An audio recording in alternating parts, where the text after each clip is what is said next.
Alléluia, alléluia. Nous voulons bénir le peuple de Dieu cet après-midi. Je voulais dire ce soir, l'Éternel est bon. C'est la première fois que nous puissions aller en live. Il y aura peut-être des imperfections de notre part, mais vraiment, ne nous tenez pas rigueur. Ne nous tenez pas rigueur. Dieu est bon. Nous voulons seulement bénir la vie de quelqu'un. Il y a des gens qui nous ont réclamé en live. Ils ont voulu que nous puissions parler de la part de Dieu. Nous-mêmes, nous avons pris le temps pour vraiment prier en ce qui concerne ces lives. Et l'Éternel nous a maintenant donné l'autorisation pour le faire. Alors, je crois que nous serons une bénédiction énorme pour la vie de quelqu'un. Nous serons une bénédiction pour la vie d'un couple. Nous serons une bénédiction pour la vie d'une famille. Amen, amen, amen, amen. Merci beaucoup. Je me présente, je suis le pasteur Jules Ndongala. Je dirige l'église nommée Apostolic Church of Acacia, ici à Manchester, en Angleterre. Et Dieu nous a bénis par la grâce de Dieu. Nous sommes en train de continuer avec cette œuvre merveilleuse que Dieu nous a confiée. Alors, nous voulons parler aujourd'hui. Encore, c'est notre première, je le répète encore, ne nous tenez pas vraiment rigueur par rapport à certaines imperfections que vous allez voir. On sera live, on aura vraiment l'habitude de le faire à partir de maintenant. On va établir un horaire fixe pour le faire. Donc là, c'est vraiment un essai par rapport à toute la technologie que peut-être nous ne maîtrisons pas. Donc, je répète encore, ne nous tenez pas rigueur. Amen. Que l'Éternel nous bénisse. Nous voulons prier. Nous voulons prier Dieu. Nous voulons bénir Dieu encore pour ce moment glorieux. Je veux que tu inclines ta tête dans la présence du Seigneur et prie avec moi. Adonai, Dieu Papa, nous te remercions, nous te bénissons parce que tu es Dieu. Nous voulons t'abandonner ce moment. Nous voulons vraiment que ce moment, cher Saint-Esprit de Dieu, que tu puisses le prendre en charge, que tu puisses être avec nous, que tu puisses, cher Saint-Esprit de Dieu, nous diriger, nous mettre encore en relation avec la sagesse qui est vôtre, avec l'intelligence qui est vôtre, parce que la Bible déclare que tu es l'esprit de la connaissance, de la sagesse, l'esprit de l'intelligence. À ce que la parole qui va sortir cette nuit puisse être une bénédiction pour la vie de quelqu'un, et c'est là au nom puissant de Jésus-Christ de Nazareth. Que l'Éternel nous bénisse et nous disons Amen. Amen. Comme je disais, nous sommes Apostolic Church of Acacia et nous amenons une parole aujourd'hui, une parole que nous avons intitulée « Les 4 personnes qu'il faudrait rencontrer ». Vous savez, dans la vie, bien-aimés, il y a des gens que nous devions rencontrer. Dans la vie, chacun de nous a sa destinée. Chacun de nous marche. Chacun de nous a connu un jour de la naissance. Et chacun de nous connaîtra un jour de la mort. Et pendant cet parcours de la naissance à la mort, nous avons ce qu'on appelle la destinée. Chacun de nous est appelé à faire quelque chose. Chacun de nous est appelé à accomplir une mission quelconque. Alors, pendant ce parcours de destinée, Dieu, dans sa préséance, a fait que nous puissions rencontrer des gens sur notre route, sur notre destinée, sur notre vie. Des gens qui vont contribuer à notre panissement, des gens qui vont essayer à nous pousser ou alors à nous retirer vers le bas, les gens qui essaieront à nous propulser, les gens en fait qui, d'une manière comme d'une autre, nous seront importants parce que même si que ça soit nos ennemis, que ce soit ceux-là qui nous aiment, ces gens-là seront d'une manière ou d'une autre importante pour notre vie. Alors, vous allez remarquer par exemple dans la vie de Joseph, il y a ses propres frères qui l'ont accusé d'orgueilleux. Et après ça, il y aura peut-être les chansons du roi qui l'a aidé à être prospère, à rencontrer le roi. Donc, que ce soit les gens, ses propres frères qui l'ont accusé, qui l'ont vendu en tant qu'un esclave, que ce soit le chanson du roi qui a permis que Joseph sorte de la prison et rencontre le roi, mais tous ces gens-là, nous les appelons le partenaire de la destinée. Alors, nous venons avec une pensée merveilleuse aujourd'hui. Je salue tout le monde qui est là. Il y a l'église qui nous suit en ce moment. Il y a des frères et sœurs qui sont connectés. Je salue Papa Alvaro, je salue Maman Renate, je salue particulièrement Maman Liliane, je salue Maman Chantal, Pasteur Eric, Maman Esther, Docteur Joseph. Je salue Maman Marie-France, je salue Maman Marie-Paul, je salue tous les enfants qui sont avec nous. Je salue la sister Darling et Kouloutou. Je salue Maman Sandra, je salue Maman Anita, je salue mon frère Pat, je salue Papi Kiba et tous les enfants. Je salue, qui d'autre encore? Je salue Papa Pat, Maman Higuette. Je salue mon petit que j'aime beaucoup, Jafet. Je salue Émeraude. Je salue Gloriane. Je salue Gloriane. Je salue qui d'autre encore? Maman Coco. Ah oui, Maman Coco. Que l'Éternel te bénisse là où tu te trouves. Ça fait longtemps que nous ne nous sommes pas vus compte tenu de la situation de coronavirus. Ça fait longtemps qu'on ne s'est pas vu, mais par la grâce de Dieu, nous allons utiliser cette technologie pour que vous puissiez encore nous voir dans vos maisons. Amen, amen. Je ne sais pas si j'ai oublié quelqu'un de l'église. Je salue tous les enfants. Je salue Maman Chantal. Je ne sais pas si j'avais cité ton nom. Oh, Tantine Anto. Que l'Éternel te bénisse, Tantine Anto. Je salue Maman Sylvie. Oh yes. Je salue Maman Pamela Dirkab. Je salue qui d'autre encore? Jonathan, le géant. Je salue qui d'autre encore? Le frère Blanchard de l'équipe de la musique. Je salue Maman Sandra avec tous les enfants. Que l'Éternel vous bénisse là où vous êtes. Nous voulons remercier d'abord toute cette équipe avec qui nous travaillons. L'église n'a qu'une année, mais l'Éternel est entré réellement nous faire du bien. Amen, amen, amen. Amen, amen, amen. Dieu est bon, Dieu est merveilleux. Merci beaucoup, Papa Papi. Dieu est merveilleux par rapport à ce qu'il est en train de faire. Amen. Je suis dans les livres de Jean 1, verset 23. Comme j'avais dit tout à l'heure, que l'Éternel peut faire de sorte que nous puissions rencontrer des gens dans nos vies. Et ces gens-là sont en quelque sorte de partenaires de notre vie. Vous savez, dans la vie, il faut rencontrer des gens. Il y a des gens qui vont vous propulser vers le haut. Et il y en a d'autres qui vont vous attirer vers le bas. Mais l'essentiel, c'est de rencontrer au moins des gens qui peuvent tracer votre destinée, des gens qui peuvent vous amener quelque part. Alors, par rapport à la lecture de la Bible que nous avons, par rapport à nos recherches, nous avons distingué 4 sortes de personnes que impérativement nous devrions rencontrer dans nos vies. 4 personnes, non pas le moindre, par rapport aux personnages bibliques, par rapport aux expériences que nous avons lues et compris dans la Bible.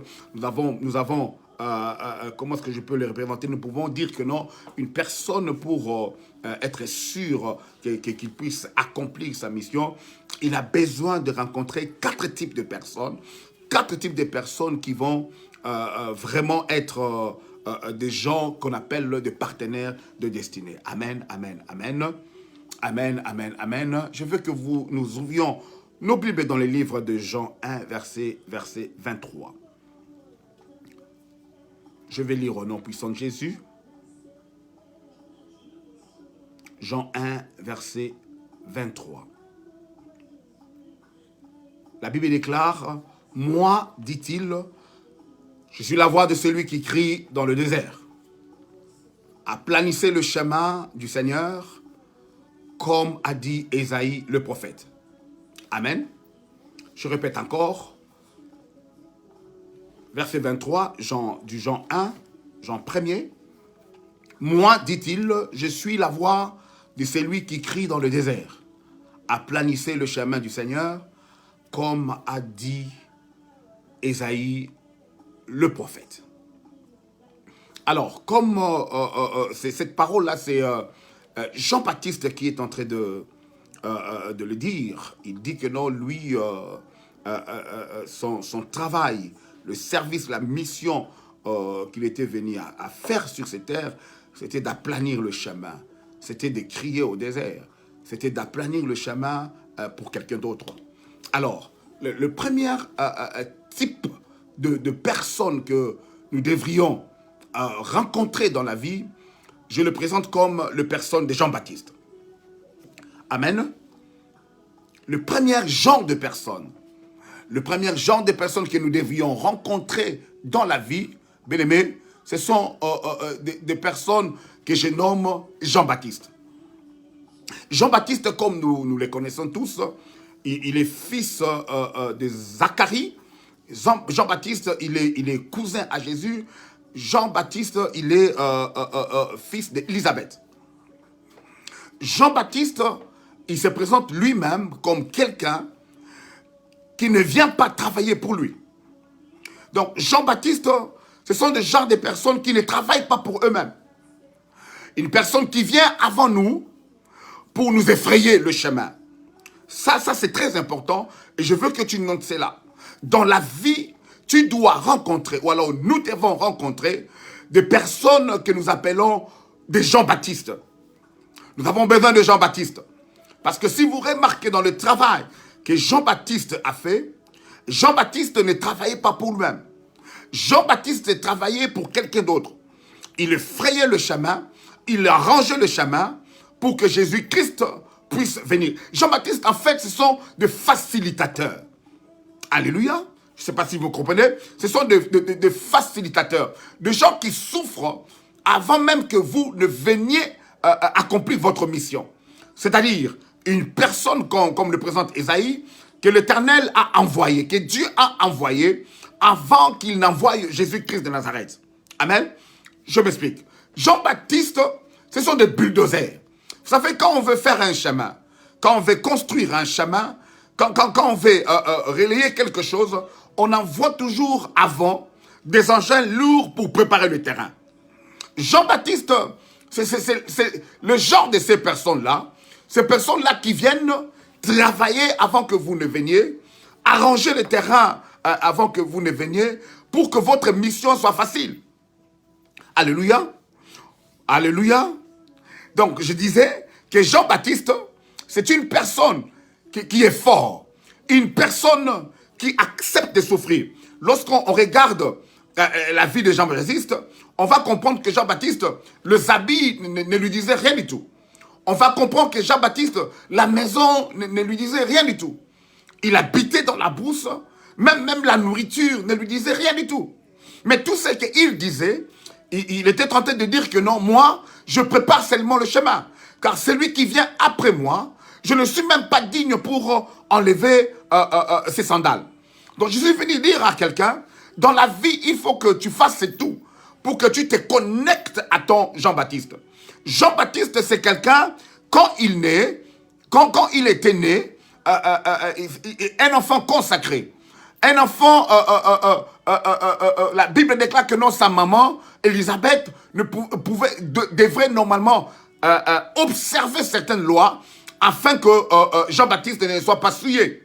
Donc Jean-Baptiste, c'est ce saint-là, c'est en fait cette grandeur, c'est en fait quelqu'un qui est disponible, qui travaille avant vous, et lorsque vous venez, votre travail sera très facile. Vous allez remarquer, Jésus-Christ, quand il vient, Jean-Baptiste l'a baptisé. C'est-à-dire c'est quelqu'un qui vous introduit dans votre ministère. Parce que Jésus-Christ ne pouvait pas commencer le travail sans être intronisé ou alors baptisé. Jean-Baptiste, c'est quelqu'un qui te fait entrer en fait dans ta mission. C'est en fait la porte de tout ce que tu commences pour entrer dans ce qui devait être toi normalement. Donnez-moi un bon amen. Je suis dans les livres, je le remets encore, je suis dans les livres de Jean 1, verset 23. Jean-Baptiste qui se reconnaît lui-même que non, moi, mon travail, c'est seulement d'aplanir. C'est-à-dire quoi? Il y avait des bosses sur la route. C'est-à-dire quoi? Il y avait des embuscades sur la route. C'est-à-dire quoi? Il y avait des arbres qui pouvaient empêcher la bonne marche. C'est-à-dire quoi? Il y avait des gens, il y avait des pierres d'accrochage. Mais Jean-Baptiste, quand il vient, alléluia, je ne sais pas si vous comprenez, Jean-Baptiste, quand il vient, c'est en fait pour aplanir le chemin. C'est en fait pour arranger les chemins. C'est en fait pour que les choses deviennent faciles pour toi. Mais chacun de nous, bien-aimés, a son Jean-Baptiste quelque part. Mais le problème, quand tu viens, à cause de l'humilité, Jean-Baptiste ne peut pas continuer à travailler avec toi. Est-ce que je parle à quelqu'un? Quand tu viens, Jean-Baptiste doit réellement s'effacer, réellement disparaître pour qu'il te laisse le champ libre de travail. Alors, cela n'est pas vraiment dans les esprits des gens.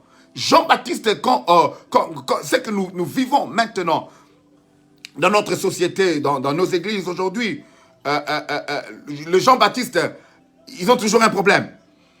Donc, pour reconnaître un Jean-Baptiste, la première des choses, c'est l'humilité. Vous allez voir que Jean-Baptiste dit que non, je ne suis pas digne. Mais par contre, quand Jésus vient vers Jean-Baptiste, il reconnaît Jean-Baptiste comme étant le grand qui n'y ait jamais eu. Donc vous allez comprendre que non, ils étaient en train de se jeter la balle. Que non, moi je ne suis pas grand, c'est lui qui est grand.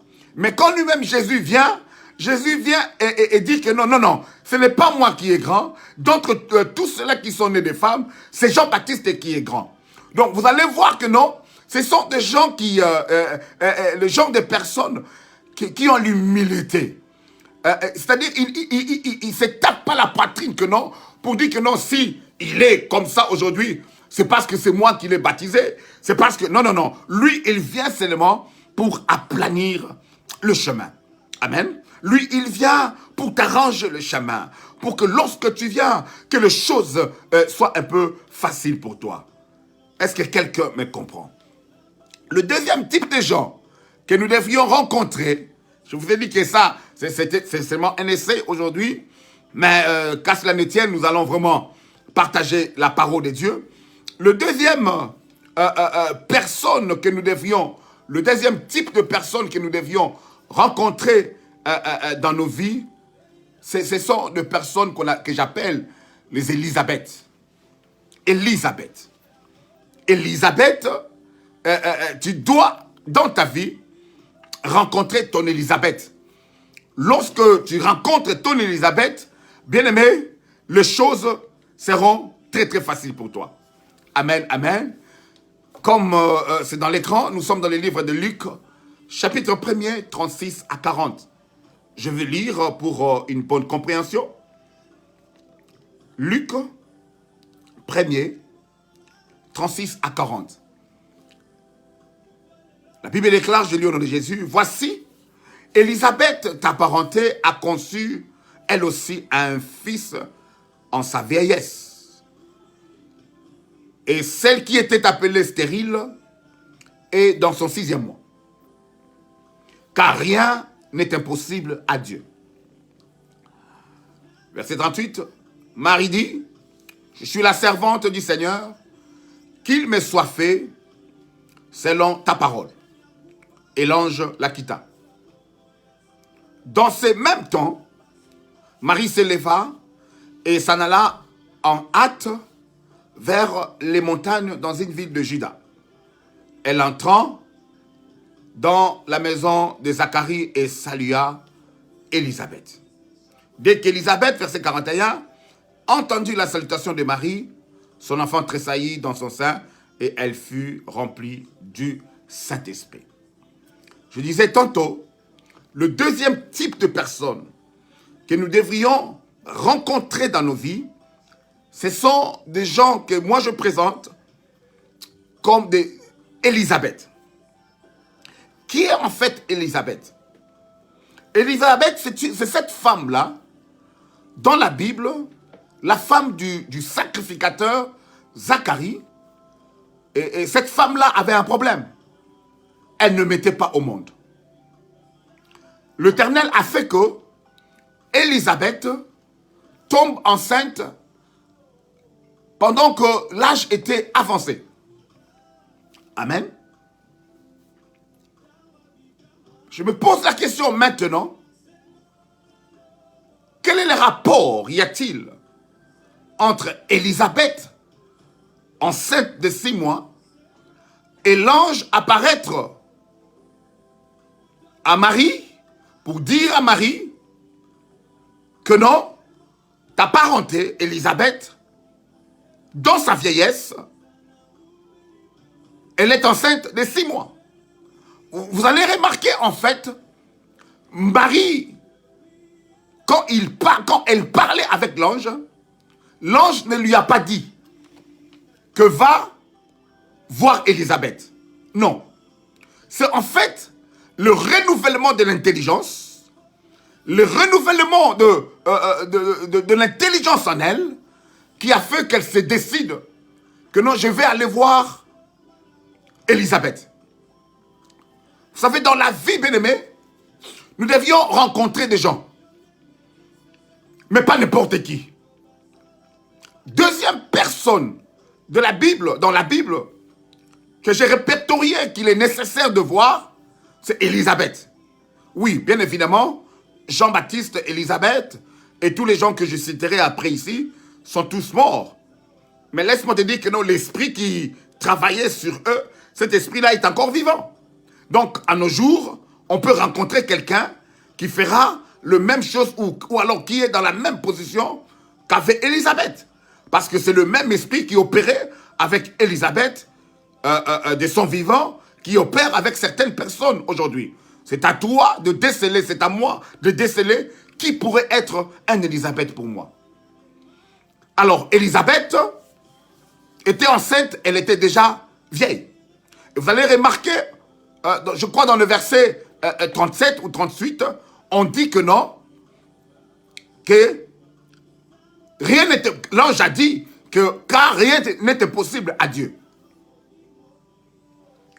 En fait, Élisabeth représente quelqu'un qui a de l'expérience.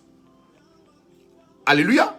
Parce que vous allez remarquer, Jésus-Christ était encore quelques jours, je pourrais dire un jour, dans le ventre de sa maman, que Élisabeth avait Jean-Baptiste dans son ventre, ça faisait déjà 6 mois. Donc, en tant que femme, en tant qu'adulte, en tant que quelqu'un qui a connu la situation que vous viviez maintenant, il est important de voir la personne pour recueillir les témoignages de cette personne, pour recueillir de l'expérience de cette personne. C'est pour cela que Marie devait normalement, par ricochet, renouveler son intelligence afin d'aller voir Élisabeth. Pourquoi? Parce que Marie s'est dit que dans la situation que je suis maintenant, Élisabeth a déjà de loin passé cette situation. Alléluia. Donc Élisabeth, c'est quelqu'un que là où tu es maintenant, lui, il a déjà passé cela. Ça peut représenter ton pasteur pour ceux-là qui entrent dans le ministère. Ça peut représenter tes parents pour ceux-là qui sont des enfants. Ça peut représenter, par exemple, tes aînés pour ceux-là qui sont moins âgés, mais qui ont de l'expérience à partager avec toi. Parce que Élisabeth avait la capacité de dire à Marie, Marie, à 1 mois de la grossesse, tu dois faire attention, parce que peut-être les vomissements vont commencer. Élisabeth avait cette expérience pour partager à Marie, attention, peut-être le vomissement, peut-être la nausée. Il pourra le dire, il pourra peut-être dire à Marie que faire attention, dans 3 mois, lorsque tu seras enceinte de 3 mois, tu vas peut-être ressentir au niveau de ton ventre. Donc quelqu'un qui a de l'expérience, quelqu'un qui sait comment est-ce que tu peux faire pour contenir l'enfant pendant 6 mois. Quelqu'un qui est passé là où tu étais. Regardez, première chose, quand Élisabeth était enceinte de 6 mois, c'était une femme mariée. Mais quand Marie était enceinte d'un jour, c'était une fiancée. Donc, là où Élisabeth, normalement, était, Marie n'était pas encore arrivée. Je parle en termes de mariage.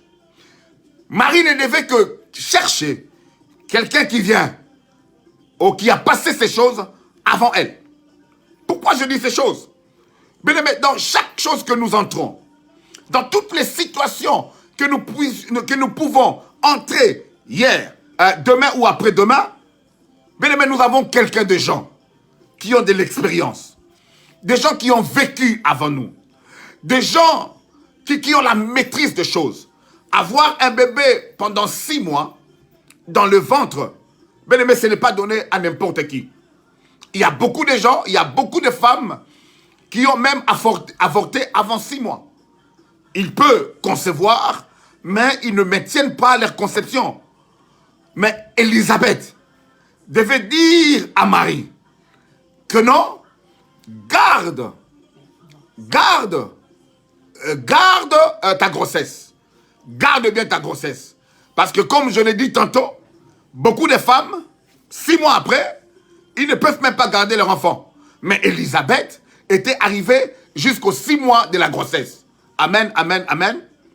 Élisabeth était arrivée jusqu'aux 6 mois de la grossesse. Pourquoi? Parce que Marie avait besoin de quelqu'un. Mais dans la vie, non pas seulement Marie, toi que je parle maintenant, toi qui m'écoutes maintenant, tu as besoin de quelqu'un qui a de l'expérience. Même nous dans le ministère, on appelle les gens qui sont avant nous, qui ont commencé ces choses avant nous. Ok, papa, comment est-ce qu'on fait ces choses? Même quand on dit papa, ce n'est pas par rapport à l'âge. Quand on dit papa, ce n'est pas par rapport que non, vous nous avez engendrés spirituellement. Mais quand on dit papa, c'est en fait le respect peut-être qu'on pourrait donner à une personne. Amen, par respect. Papa, comment est-ce que je peux faire? Vous avez été là avant moi. Vous connaissez ces choses avant moi. Comment est-ce qu'on baptise? Comment est-ce qu'on passe à la cérémonie de mariage, par exemple, de la bénédiction nuptiale? Comment est-ce qu'on fait lorsque il y a un problème, tel problème qui apparaît dans l'église? Comment est-ce qu'on fait ces choses? Mais tu as besoin de quelqu'un. Tu as besoin d'une Élisabeth. Tu as besoin de quelqu'un qui a de l'expérience avant toi. Tu as besoin de quelqu'un qui a commencé avant toi. Cette personne-là te dirigera. Mais je vais ouvrir une parenthèse. Pour voir Élisabeth, il y a 2 choses que nous devrions, des conditions pour voir Élisabeth. La première condition, vous allez remarquer que lorsque l'ange quitta Marie, la Bible déclare que non promptement, Marie s'éleva. Donc pour voir Élisabeth dans ta vie, il ne faudrait jamais remettre à demain ce qu'on peut faire aujourd'hui. Ça, c'est la première condition. Si tu es quelqu'un qui est 2 fois fatigué, qui te dit que non, bon, je veux le faire demain, mais tu ne verras pas ton Élisabeth. Pour voir Élisabeth, il faut être à l'écoute du Saint-Esprit. Alléluia.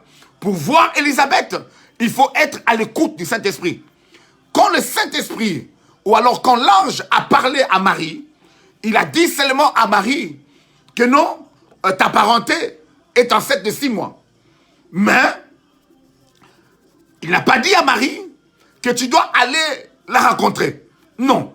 Marie, de elle-même, s'est dit que non, la situation qui commence avec moi aujourd'hui a besoin d'une Élisabeth, de ma soeur, de ma parenté, pour qu'elle puisse m'expliquer qu'est-ce que je vais faire, comment est-ce que je vais m'y prendre. Parce que vous allez vous rappeler que Marie a dit à l'ange, comment cela arrivera-t-il? Parce que je ne connais pas d'homme. Et l'ange a répondu à Marie, l'Esprit de Dieu viendra sur toi, va t'impacter. Donc Marie, quelque part, elle pouvait avoir des doutes. Mais elle a dit, je suis ta servante, plaise à Dieu de faire ce qu'il veut faire. Mais elle avait aussi besoin de savoir. C'est pour cela, dans le verset 37, on a dit que non, car rien n'était possible à Dieu. Peut-être qu'elle pouvait avoir des questionnements. Mais la personne, parce qu'elles étaient de parenté, donc Marie était censée de savoir que Élisabeth était stérile. C'est pour cela cette phrase-là, car rien n'était possible à Dieu, pour que ça puisse encourager encore Marie dans sa position, afin que Élisabeth puisse encore, qu'est-ce que je dirais, puisse mettre encore un signe, un sceau dans ce que Marie croyait déjà. Bien-aimés, des fois, nous passons de moments difficiles. Des fois, nous passons des moments pendant lesquels nous ne pouvons même pas nous-mêmes, nous posons des questions. Est-ce que Dieu nous a appelés ou Dieu ne nous a pas appelés? Nous avons besoin, quelque part, de la même manière que le petit Samuel avait besoin de la confirmation d'Élie, de la même manière que Marie avait besoin que Élisabeth puisse se confirmer afin que sa foi soit renfermée, afin que sa foi puisse avoir de racines. Donnez-moi un bon amen. Donc, deuxième genre de personnes que nous devrions rencontrer dans la vie, bien-aimée, ce sont l'Élisabeth. Élisabeth, dans Luc 1, 36-40, nous avons vu ce que c'est que Élisabeth. Alléluia. Alléluia. Je crois que quelqu'un est en train d'être béni, que l'Éternel te bénisse. Ma prière et mon vœu, bien-aimé, ma prière et mon vœu est que tu rencontres ton Élisabeth. Parce que ton Élisabeth te donnera de l'expérience. Il partagera avec toi. Dans le ministère, il faut faire ceci. Il faut faire ceci. Il faut avancer comme ça.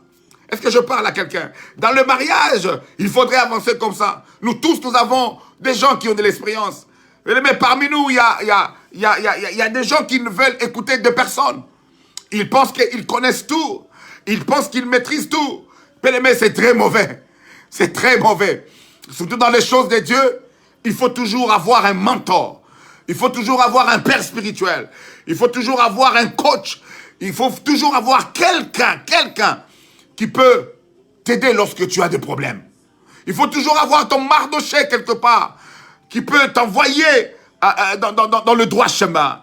Il faut toujours avoir quelqu'un qui peut te réprimander des fois. Que ce que tu fais, vous savez quoi? À cause de l'onction, on peut perdre, bien aimé, comme on dit en français courant, on peut perdre notre cap. Mais il faudrait toujours quelqu'un pour qu'il fasse asseoir le caractère, ton caractère, afin que tu sois dirigé, afin que tu arrives là où l'Éternel veut que tu arrives. Bien-aimé, dans ces choses de Dieu, même dans la vie courante, bien-aimé, c'est très mauvais d'être de Melchisedec. C'est très très mauvais, bien-aimé, de ne pas avoir de référence. C'est très très mauvais, je suis en train de dire à quelqu'un, de ne pas avoir quelqu'un sur qui tu peux poser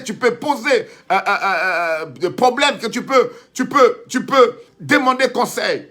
Bien-aimé, le problème qui est là, il faudrait que la personne là soit réellement une personne qui réellement est capable de te conseiller. Alléluia, alléluia, alléluia. Je suis en train de dire à quelqu'un que tu dois avoir ton Élisabeth. Ton Élisabeth t'amènera loin. Ton Élisabeth va te donner la force. Ton Élisabeth va t'aider à faire ce qui est bien. Ton Élisabeth va te donner de l'expérience qui est lui là. Ton Élisabeth va partager avec toi. Au nom puissant de Jésus. Amen, amen, amen. Ok, là je passe au troisième type de personne que j'intitule personne de Samuel. Samuel. La personne qu'on dit Samuel. Alléluia. Et là, je suis dans le livre de 1 Samuel 9, 27, 15, 11 à 13. Que l'Éternel te bénisse là où tu es. Je suis sûr que quelqu'un est en train d'être béni par cet enseignement. Je disais 1 Samuel 9, verset 27. Là, je vais lire au nom de Jésus. Amen, amen, amen. 1 Samuel 9, verset 27. Je vais lire au nom de Jésus. quand ils furent descendus à l'extrémité de la ville, Samuel dit à Saoul, « Dis à ton serviteur de passer devant nous. » Et le serviteur passa devant.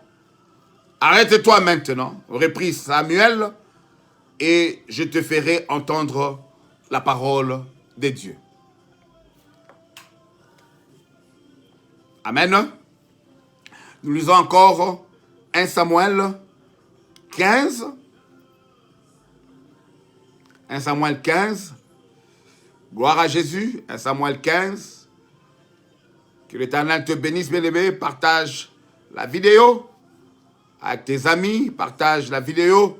Appelle quelqu'un à suivre cette vidéo, bien-aimé, s'il te plaît. 1 Samuel 15, 11 à 13. 1 Samuel 15, 11 à 13. Je lis au nom de Jésus. Je me répands d'avoir établi Saoul pour roi, car il se détourne de moi et il n'observe point mes paroles. Samuel fut irrité et il cria à l'Éternel toute la nuit. Il se leva de bon matin pour aller au-devant de Saoul et on vint lui dire, Saoul est allé à Carmel et voici, il s'est érigé un monument, puis il s'en est retourné et passant plus loin, il est descendu à Gilgal.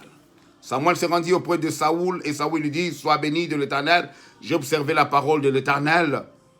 J'ai observé la parole de l'Éternel. Amen. J'ai observé la parole de l'Éternel. Samuel dit, qu'est-ce que donc ces bêlements de brebis qui parvient à mes oreilles et ces mugissements de bœufs que j'attends? Saoul répondit, ils les ont amenés de chez les Amalécites parce que le peuple a épargné le meilleur brebis et le meilleur bœuf afin de sacrifier à l'Éternel, ton Dieu. Et le reste, nous l'avons dévoué par interdit. Amen, amen, amen. Amen. La troisième personne que nous devrions rencontrer dans la vie, je disais, ce sont les personnes que nous appelons les Samuel. Pour une présentation, Samuel, c'est en fait l'enfant de Anne. Anne qui priait à Silo, Anne qui pleurait à l'Éternel parce que sa rivale Pénina l'a mortifiée par des injures parce qu'elle était stérile. Et c'est de cette prière-là de Anne que l'Éternel a décidé que non, je vais te donner un mâle. Et c'est en fait le prophète Samuel. Je vais ouvrir une parenthèse pour dire que non, Samuel, c'est le genre de personnes qui sont tellement sérieux. Samuel, c'est parmi les prophètes de Dieu dans la Bible, c'est un prophète aussi sérieux. Amen. Pour aller rapidement, je te présente Samuel comme un père spirituel. Vous savez, troisième genre de personnes que vous devriez rencontrer, je les appelle des Samuel. Samuel, c'est un père spirituel. Samuel, il te prend du rien du tout. Alléluia. Il te prend du rien du tout et te fait asseoir avec les grands, avec les notables. Samuel, il est celui qui connaît la vision de Dieu pour ta vie. Samuel, il est celui qui a la capacité de te réorienter parce que tu faisais autre chose, mais l'Éternel voudrait que tu fasses une autre chose. Samuel, c'est un homme, quand il parle avec certitude, car il a déjà parlé au préalable avec Dieu. Alléluia. Samuel, connais ta propre valeur. Pourquoi je suis en train de dire ça? Parce que vous allez remarquer que Samuel, c'est celui-là qui a fait Saoul, qui a établi Saoul comme roi. et qui a établi aussi David comme roi. Donc Samuel, c'est un faiseur de roi. Un homme qui connaît ta destinée parce qu'il parle avec Dieu. Alléluia. Un homme qui te connaît profondément parce qu'il connaît ce que Dieu lui a dit. Je disais tantôt que Samuel, c'est un père spirituel. Il n'a aucun intérêt sur toi si ce n'est pas de te faire entrer dans ta destinée. Ça fait des fois, on ne connaît pas notre propre valeur. Tel que Saül, lorsque Samuel lui dit que non, c'est toi, c'est en toi que Dieu a réservé tout ce qui est de l'importance en Israël. Saül a dit, oh, comment est-ce que tu peux dire ça? Je n'appartiens que dans une petite tribu d'Israël. Bien aimé, des fois, quand on se sous-estime, nous avons besoin d'une personne qui connaît la valeur intrinsèque de ta personne, parce que cette personne-là qui est en fait un prophète, qui est en fait ton père spirituel, a parlé avec Dieu à propos de toi. Est-ce que je me fais comprendre? Samuel, c'est quelqu'un qui te dira que non, ce n'est pas bon que toi tu sois un chanteur. C'est bon que tu sois un prédicateur. Parce que vous allez remarquer que, comment il s'appelle encore, que Saoul était allé à la recherche de brebis. Et Samuel lui a dit que non, ce ne sont pas des brebis que tu es en train de chercher. Par contre, il y a la royauté parce que Dieu m'a parlé. Alléluia. Alléluia. Au fait, Samuel, c'est quelqu'un qui reçoit la vision de Dieu pour toi. C'est quelqu'un qui te redirectionne.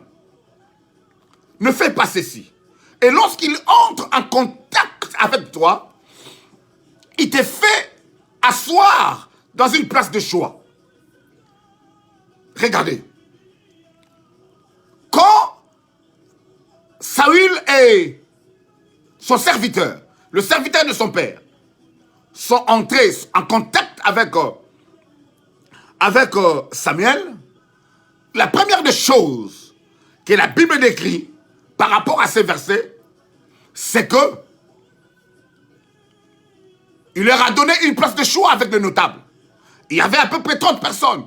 Samuel, c'est quelqu'un qui ne te néglige pas lorsque tu es dans le faible commencement.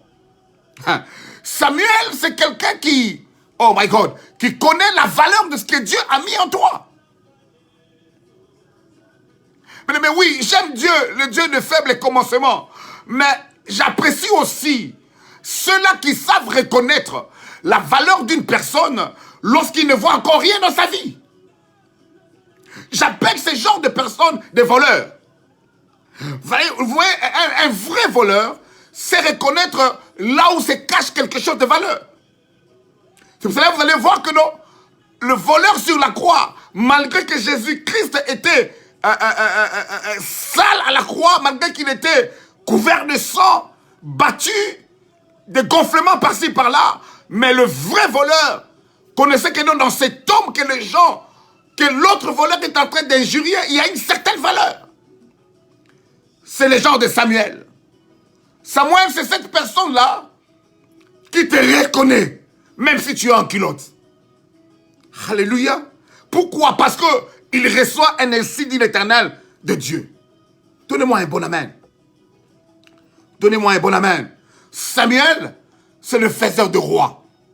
Il a fait Saoul le roi et il a aussi établi David le roi. Pourquoi? Parce que Samuel, il s'est dit que non, il est là. C'est pas n'importe quel enfant. Son enfance, nous le connaissons tous comment, dans quelles conditions il était né. Lorsque sa maman Anne a remarqué qu'il y avait une crise à l'église, pourquoi? Parce que les enfants du souverain sacrificateur Élie étaient en train de faire des choses bizarres à l'église.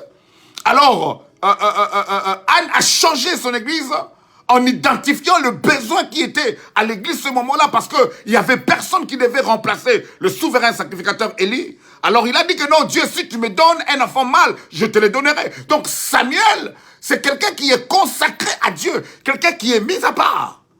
Donc dans ta vie, tu dois être en contact avec des gens qui sont consacrés à Dieu, avec des gens qui sont mis à part, avec des gens qui parlent avec Dieu, avec les gens qui ont les signes de l'Éternel, avec les gens qui vont t'encourager, non pas seulement de la bouche, mais par rapport à ce qu'ils ont écouté de Dieu. Donnez-moi un bon amen. Mais là, je vais ouvrir une parenthèse. Pour rencontrer Samuel, bien aimé, il y a deux conditions. Première de condition pour rencontrer Samuel, c'est l'obéissance. Si tu n'es pas obéissant, si tu es un rebelle, ça serait très difficile que tu rencontres ton Samuel. Parce que Samuel, pour le rencontrer, il faut vraiment que tu sois obéissant. Je donne un exemple. Dans 1 Samuel 9, verset 3, Saoul était un enfant d'un homme fort. Quand on parle de fort, on voit la richesse aussi. Un homme qui était riche. Parce que sa richesse, je le remarque parce qu'il y avait des serviteurs. Et lorsque ses années sont perdues, il dira à son enfant, prends un serviteur et va avec lui. Donc nous comprenons par ricochet, même si en Europe, si nous avons des serviteurs à la maison, des domestiques à la maison, c'est que normalement nous avons l'argent. Donc, le père de Saoul Kis, c'était un homme qui avait l'argent. Regarde. Mais Saoul attend qu'un enfant, quand son père lui demande à faire un travail que normalement le serviteur devait faire, mais il pouvait aussi dire, non papa, il y a déjà des serviteurs qui peuvent le faire et le faire bien. Parce que la marche n'était pas la marche de quelques heures. La marche n'était pas la marche de quelques jours. La marche était la marche de 3 jours. Bien-aimé, marcher pendant 3 jours, bien-aimé, il faut premièrement que la personne qui le fait puisse avoir l'amour de le faire. Deuxièmement, la force de le faire. Et troisièmement, la volonté de le faire. Donc, quelqu'un qui est mieux placé à faire ce travail, c'était des serviteurs, pas l'enfant. Alléluia. Mais Saoul devait montrer l'obéissance. Quand tu n'es pas obéissant, bien aimé, tu ne rencontreras jamais ton Samuel. Vous allez remarquer aussi de l'autre côté, David, un enfant de rien du tout, le dernier, le cadet dans sa maison, mais qui a été obligé, il a été obligé d'aller pour s'occuper des brebis de son père. Pour les uns et les autres, nous pouvons dire que non, c'est une humiliation. On ne m'aime pas. Je suis en train d'annoncer à quelqu'un, là où tu penses que les gens te donnent une tâche à faire, parce qu'ils ne t'aiment pas, nous servons un Dieu, qu'on appelle le Dieu qui maîtrise les circonstances et les temps. Mais il va créer quelque chose. Il va créer un temps, il va créer une circonstance pour que tu entres dans ta destinée. Donnez-moi un bon amen. Donnez-moi un bon amen. Donc, la première des choses, pour rencontrer ton Samuel, tu dois être vraiment obéissant. Deuxième des conditions, pour entrer en contact avec ton Samuel, tu dois avoir une très très bonne compagnie. Quand tu n'as pas une très très bonne compagnie, bien-aimé, tu ne peux pas rencontrer ton Samuel.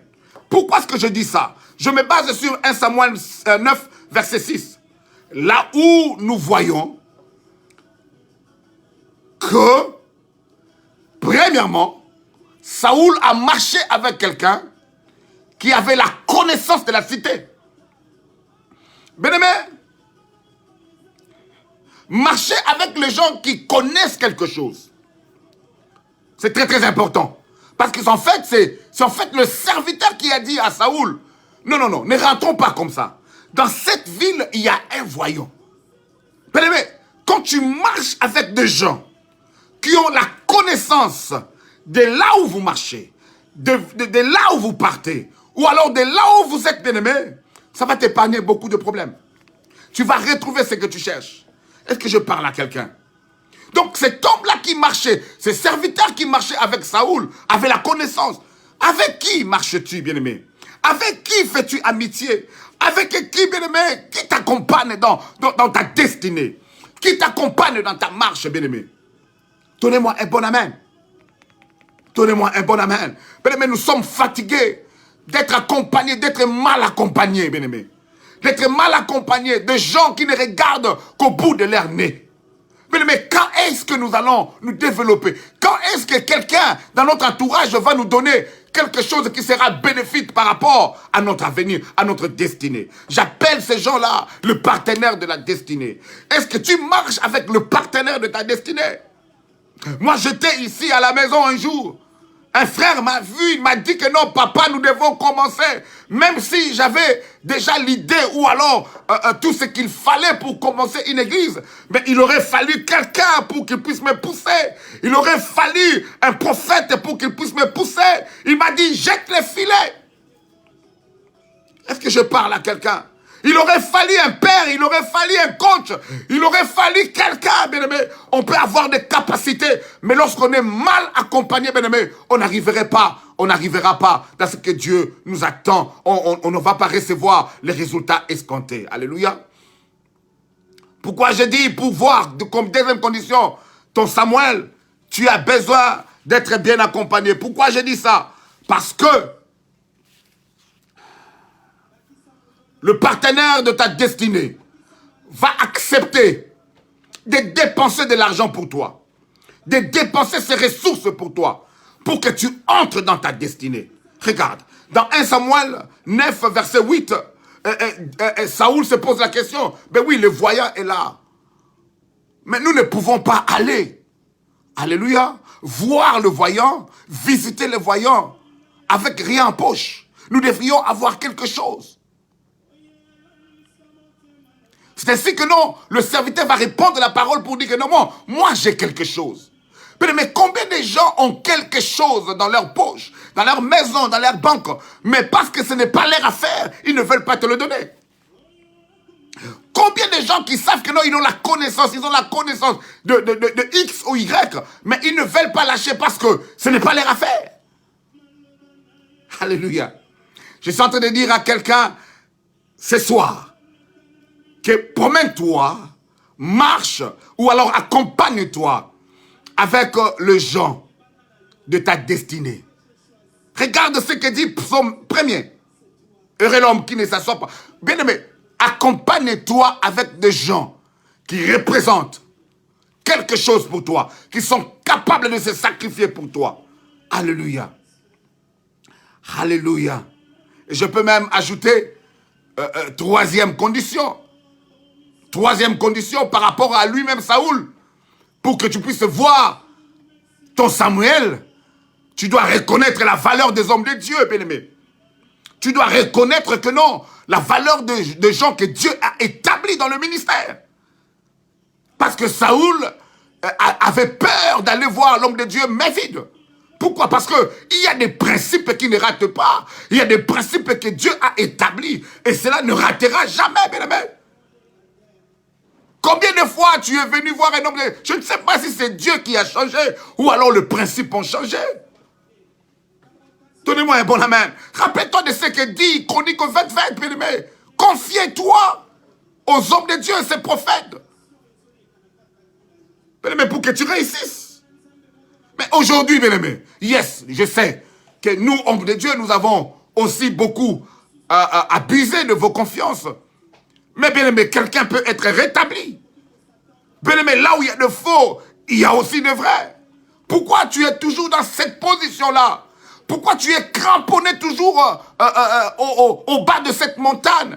Pourquoi tu as toujours cette idée-là que non, ça ne va pas? Depuis que tu t'es retiré pour de bon. Oui, il y a des gens qui ont abusé.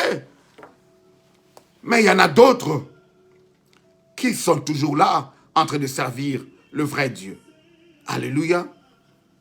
Quatrième personne qu'il faudrait rencontrer dans la vie. Et c'est là que je veux m'arrêter, bien-aimé. Ce sont des personnes que j'appelle des Moïse. Vous savez, Moïse, c'est la typification de Jésus-Christ de Nazareth. Moïse, bien-aimé, ce sont des gens, des personnes qui sont des libérateurs.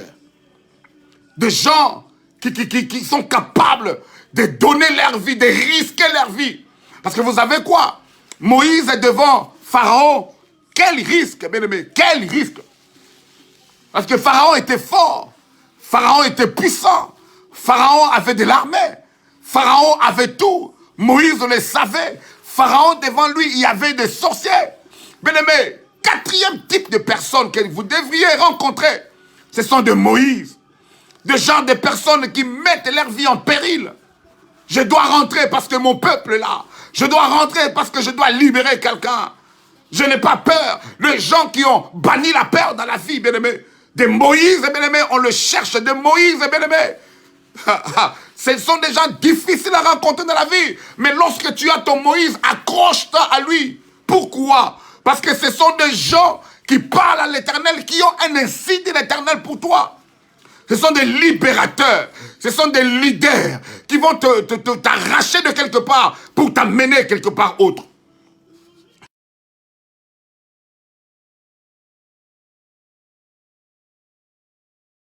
De Moïse sont des gens forts.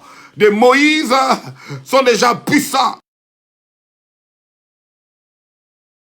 Moïse sont des gens que je ne pouvais même pas, que je ne peux même pas. De Moïse, en fait, c'est la typification de Jésus. Donnez-moi un bon amen. Tu as besoin de Moïse dans ta vie. Tu as besoin de rencontrer un Moïse dans ta vie. De gens capables. Lorsque le blocage arrive dans ta vie, il se présente devant le blocage et il sépare le blocage pour toi afin que tu passes et que tu continues ton chemin. Alléluia. Des gens, lorsque tu es bloqué, lorsque tu es en soif d'eau, lorsque tu as besoin de la parole, ils frappent le rocher et la parole sort que tu bois pour étancher ta soif, bien-aimé. Moïse, c'est plus qu'un père spirituel. Moïse, c'est plus qu'un prophète. Moïse, c'est celui que tu as besoin. Donnez-moi un bon amen. Donnez-moi un bon amen. Moïse, c'est un intercesseur. Quelqu'un qui se dit que non, je vais prendre ta place. Père, si tu veux tuer quelqu'un, tue-moi. Moïse, c'est quelqu'un, lorsque tu es devant quelque chose d'amer, lorsque tu es devant une situation amère, une situation pourrie, il cherche Dieu pour toi et il se ramène avec une solution. Rappelle-toi ce qui se passe 3 jours après de marche. Alléluia. Ils ont vu l'eau, mais l'eau était amère. Ils avaient besoin de Moïse pour que Moïse consulte Dieu et que Dieu puisse donner la solution. Alléluia. Qui est Moïse, bien-aimé? C'est Moïse, c'est ce genre de personne qui dit que non, papa, si tu veux tuer, tue-moi. Mais tu marcheras avec nous. Parce que nous ne sommes pas sûrs avec un âge. Mais nous sommes sûrs avec toi, Elohim Adonai. Qui est Moïse? Qui est ton Moïse, bien-aimé? Qui est ton Moïse, bien-aimé? Qui est ton Moïse, bien-aimé? Cette personne-là idéale, cette personne-là providentielle. Qui est ton Moïse, bien-aimé? Mais malheureusement, avec le Moïse, ce sont des gens qu'on hait. Ce sont des gens qu'on est prêt à tuer. Ce sont des gens qu'on, je ne sais pas moi, qu'on est prêt à humilier. Qu'est-ce que Moïse n'a pas vécu comme humiliation? Qu'est-ce que Moïse n'a pas vécu comme rancœur de son peuple? Souvent, les Moïse rencontrent des difficultés. Pourquoi? Parce que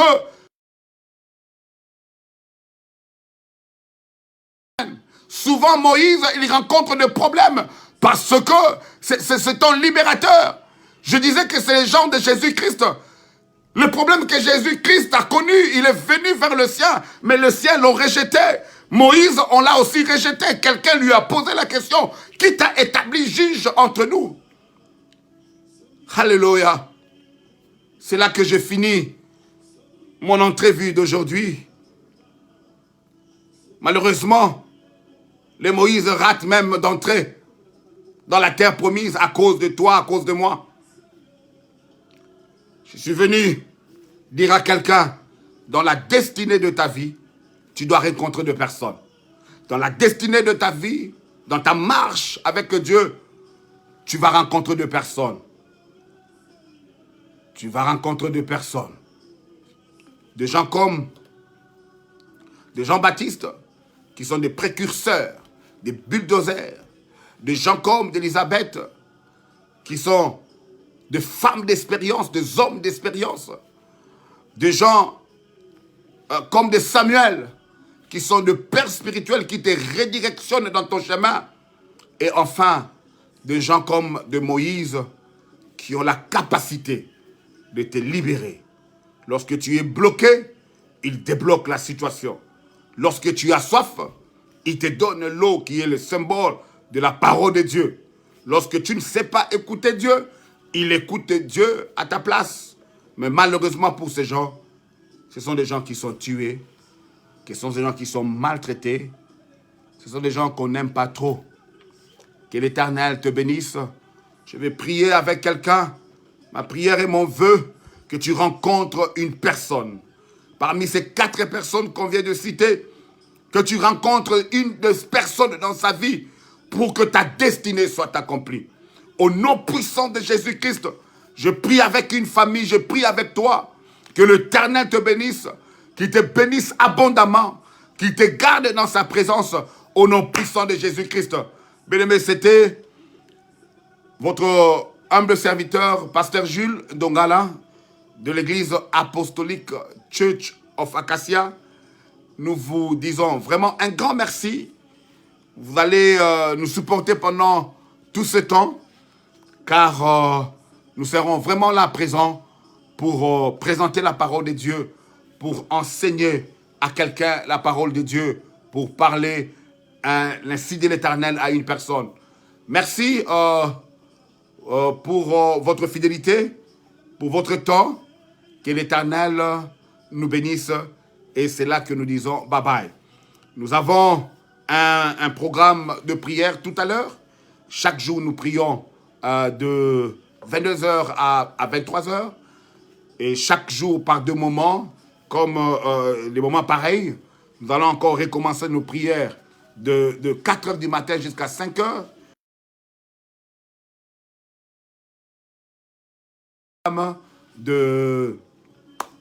De 12h jusqu'à 13h de prière, il y a une ligne téléphonique que nous allons bientôt vous donner. Que l'Éternel nous bénisse. Bye bye.